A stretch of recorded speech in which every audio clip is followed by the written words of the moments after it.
E para você, doutora Luísa Andrade, vale a pena tentar ganhar a vida fora do Brasil? Bom dia, prazer tê-lo aqui mais uma vez. Bom dia, alegria, saudar todos os ouvintes internautas, Flávia, Patrícia.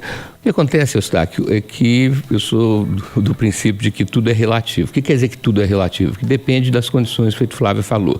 Então, quando a pessoa tem um planejamento, quando a pessoa tem uma coisa organizada, entendeu? Por exemplo, tem parentes ou amigos que moram no outro país, que moram numa outra região, que vão acolher, essa pessoa não vai chegar sem lenço, nem documento, sem ter para onde não só dormir, morar, mas trabalhar também. Então, essa organização, esse planejamento é fundamental, isso aumenta muito a chance de dar certo.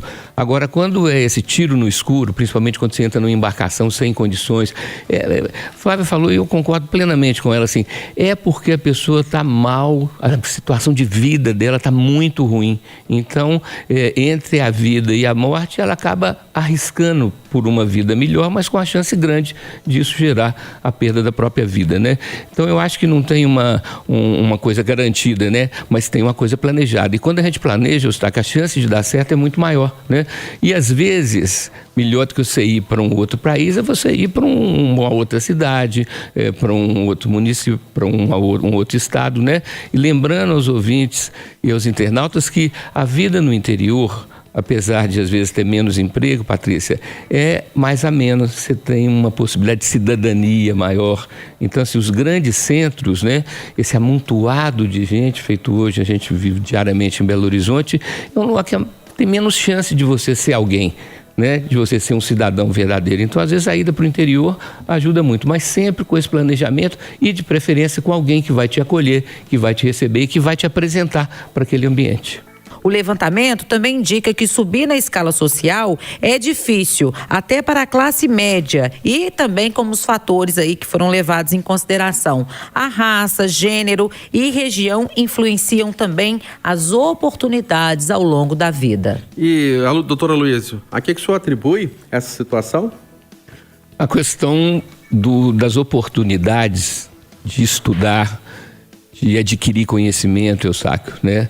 De incrementar, de melhorar o seu conteúdo, porque daí você vai ter mais condições de expandir, né?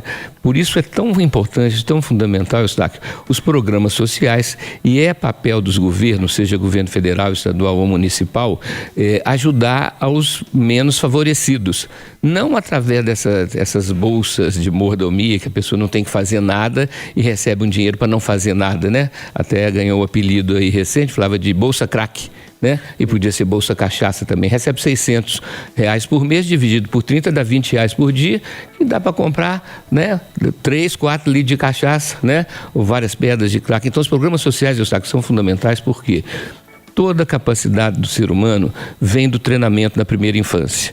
Primeira infância quer dizer, primeiro do nascimento aos 7 anos, condições de alimentação, condições de habitação, condições de amor, de carinho, né? Esse treinamento que não é só da cultura, né, Flávia? Não é só do conhecimento, mas também do afeto, do acolhimento, né? Então, o fato das pessoas que nascem em condições mais limitadas, mais precárias, terem essa dificuldade é porque depois que passa de um ponto, você não consegue mais desenvolver, porque se você não plantou na fase inicial, né, sementes, vamos chamar consistentes, sementes que vão germinar depois e se transformar em árvores e frutos, aí chega num ponto que você não tem mais a capacidade, Eustáquio, porque quanto mais novo a gente é, mais a gente aprende. Quanto mais velho a gente é, menos a gente assimila o conhecimento, né? Então temos que proteger os menos favorecidos de uma maneira, então, que aumente esse percentual, porque 7 vezes mais é um absurdo, é um disparate.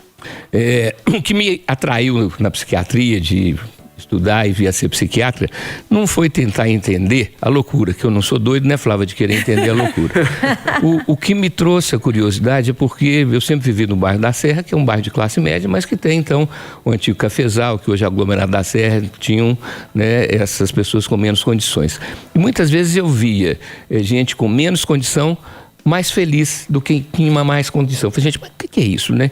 E o que eu constatei ao longo desses meus 44 anos de formado e 48 de vivência na psiquiatria é que as duas coisas que mais determinam a infelicidade é o excesso da falta ou a falta da falta.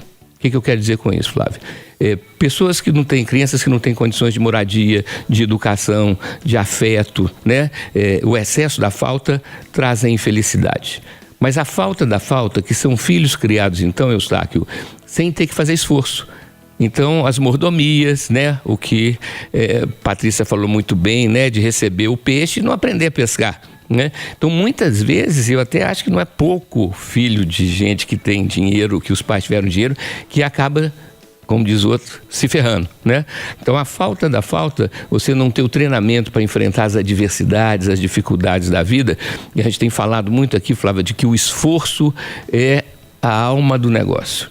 Nós temos que ver no esforço, gente, um motivo de alegria e não de canseira, né? Não dizer, ai, estou cansado, ai, que saco, ai, né? Temos que ver no esforço uma fonte de bem-estar, uma fonte de prazer.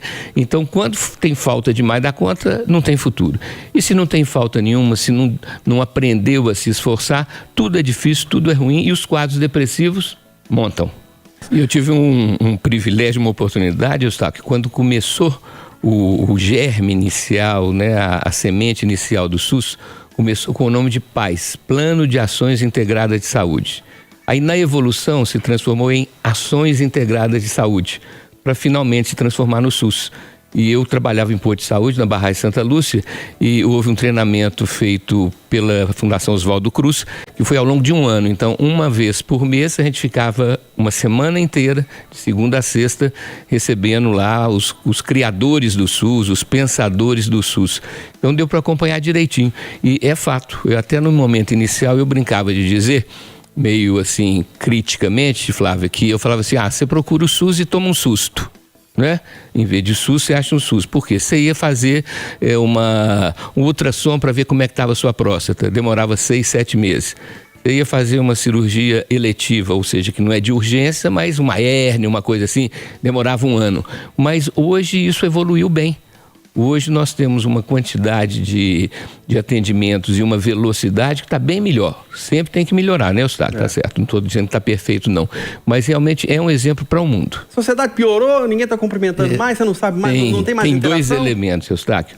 O primeiro elemento quer dizer a cidadania, o exercício da cidadania, você ser um cidadão num coletivo, né? Você ser uma individualidade, mas que está num coletivo. E essa atitude mais civilizada, ela tem diminuído. E é lógico que um dos fatores são os traumas, as frustrações, né? Você dá uma proximidade com um vizinho, você dá um espaço para ele conviver, e ele te trai, faz alguma coisa que não é legal. Então, com o passar do tempo, nós humanos vamos também acumulando situações traumáticas, a gente vai ficando mais na defesa, né? Você vai ficando mais reservado. Não é o ideal, obviamente, mas tem uma lógica nisso, né? Então, se você consegue fazer essa aproximação inicial, a pessoa passa na sua peneira, passa na sua avaliação, os anjos da guarda se entendem, se combinam. Isso tem que ser cultivado, né, Flávio? Isso é que nem uma planta. Não adianta você molhar a planta muito durante uns dias e depois ficar um tempão sem molhar. Então tem que haver um cultivo dessas relações. E sem o excesso de intimidade, né, Flávio? Porque o excesso de intimidade é uma falta de noção do limite, né? Então tem uma dose para você poder interagir. E essa questão, a teoria diz, Eustáquio, que o ser humano é um ser gregário, é um animal de bando, porque os nossos filhotes, os nossos filhos são os que mais demoram para se libertar dos pais. Então você precisa, desde o tempo das cavernas, de um grupo, porque não é só o pai e a mãe, né? Aí você tem uma comunidade que está cuidando desses filhos coletivos, porque são filhos de um casal, mas eles estão numa comunidade, né? Mas é muito triste, é muito duro, né? Você não ter, assim, disponibilidade anímica, disponibilidade de alma para interagir com os outros. Isso é tão complicado, né? E às vezes até controverso, que onde a gente anda tá escrito assim, contrata-se, né? Então, assim, é complexo, mas ao mesmo tempo eu acho que essa retração do comércio pode ser por causa da internet, né? Pode ser porque hoje a gente tem muito e-commerce e, de repente, as lojas físicas estejam se tornando um pouco inviáveis do ponto de vista financeiro, né? O que você acha, doutora Luísio? Nós temos que estar atentos, Eustáquio, do que são os empregos formais com carteira assinada e do que são os empregos informais, que a pessoa se torna autônoma ou então é contratado como diarista, né? Então, eu sempre levo em consideração as estatísticas como sendo uma base, uma referência, mas não as vejo como absoluta, sabe, Eustáquio? Agora, esse percentual aí, praticamente de 1/3, né? Realmente ele é significativo. Por isso, volto a falar da importância das políticas públicas para estimular, para ajudar esses setores que estão com maior dificuldade. Mas que realmente, o que o Flávio falou, é uma coisa que nós estamos constatando continuamente. Estamos contratando, né? Onde eu vou ter uma plaquinha, gente. Tem muita muita sim. Mas às vezes é por isso, as pessoas acabam não querendo estar debaixo de certas regras, né? De ter um horário rígido, 8 horas por dia, e começam a fazer os seus bicos, começam a fazer coisas que não são de carteira assinada, mas que muitas vezes até as diaristas, né? Com 2 dias de trabalho por semana, trabalham às vezes em 3 casas diferentes, então conseguem produzir mais dinheiro, mas não entram nessa estatística dos empregos formais. Espero que ela esteja lúcida, em capacidade para poder contribuir, caso ela venha a ser eleita. Que eu acho que o mais importante não é a idade, é a condição de realmente trazer uma contribuição efetiva, né? Ela tem que estar em condições disso. Se aos 92 anos ela estiver em condição, eu acho que é muito legal.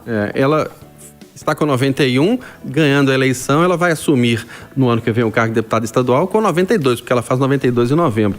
Doutora Luísa, o senhor tem uma defesa enfática para a reforma política. Porque eu penso, Eustáquio, que a pessoa deveria ter direito a 2 mandatos, né? Se reeleita, né? Depois fazer uma quarentena de um mandato e depois poder voltar, né? Você tem que ter uma alternância no poder, Eustáquio, senão todo ser humano tem a tendência a acomodar, né? Então fica aquela coisa só do pro forma, né? Então quando você tem essa quarentena, a quarentena seria assim, você tem 2 mandatos e fica um mandato fora, aí depois você candidata de novo, aí você dá oportunidade para chegar a mais pessoas, esses jovens que você falou, porque senão acaba montando um tipo de blindagem, né? E por isso eu sou contra esses bilhões do fundo eleitoral, que é um dinheiro público que a gente banca para que quem já está lá continue lá, né? Então isso não é democracia. Isso daí é um tipo de continuismo que não é uma coisa adequada. Então eu só sou contra os mandatos repetidos, continuados, sem uma interrupção para poder a pessoa, inclusive, desenvolver outras atividades para depois voltar para a política. Aqui no nosso chat no YouTube, que você pode participar também, várias pessoas aqui defendendo a renovação na política, né? Que os cargos sejam renovados aí com outros nomes e não haja essa reeleição continuada, como destacou o doutor Aloísio.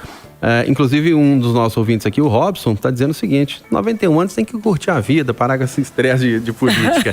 Quero agradecer os nossos convidados aqui nesta sexta-feira, o doutor Aloísio Andrade, psiquiatra. Prazer revê-lo, um grande abraço, ótimo fim de semana. Obrigado, Eustáquio. Só deixar uma lembrança importante, gente, 31 de julho, estamos começando então o mês de agosto, então já se passaram 7 meses. Então vamos estar atentos na sua vida pessoal, no seu cotidiano, para 2 tendências, Eustáquio, que não são boas e que todos temos, que é a tendência à enrolação, adiar as coisas, ficar deixando sempre para depois, e a reclamação. Então, né, Flávia, a gente tem essa tendência, sabemos, mas fica atento, né? Fique de olho em si mesmo para poder não viciar, não virar um dependente dessa questão de ficar enrolando e de ficar queixando, né? Então, um ótimo agosto para vocês. Contato com o senhor, doutor Aloísio? É o 319-8877-8800, Aloísio Andrade. Deixa um abraço para dona Quinha, para Betânia lá de Monlevade, que são fãs do Rádio Vivo.